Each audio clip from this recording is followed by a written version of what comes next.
Sir Ralph, kung babalik ka po sa day 1 mo po sa real estate, ano pong gagawin niyo?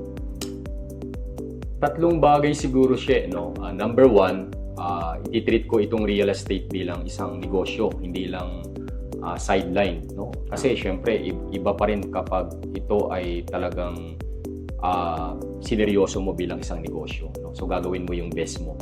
Pangalawa, aaralin ko lahat ng aspeto ng real estate, no? Parang exam, kumbaga, no? So kumbaga, as fast as I can, alamin ko lahat ng pasikot-sikot, mga proseso pagdating sa real estate.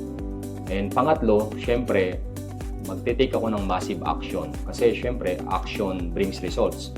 So massive action brings massive results. So syempre, wala namang magiging results kung hindi ka magte-take action. Kailangan mo talagang mag-take action, no?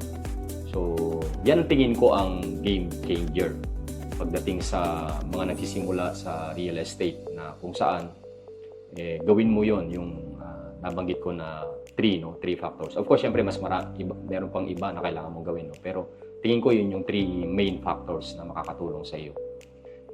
Bago ka pa magkamali, matuto ka na sa pagkakamali ng iba. Gamitin mo ang wisdom ng iyong mentor para iwas sablay.